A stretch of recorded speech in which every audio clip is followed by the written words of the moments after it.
آمدم ای شاه سلامت کنم، عرض ارادت به مقامت کنم.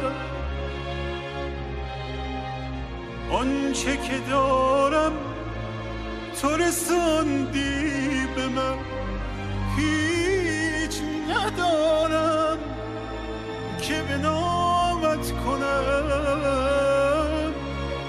آمده ام تا که سلامت کنم، سلامت کنم.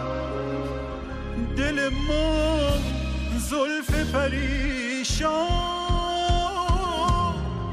رخ تو آینه دار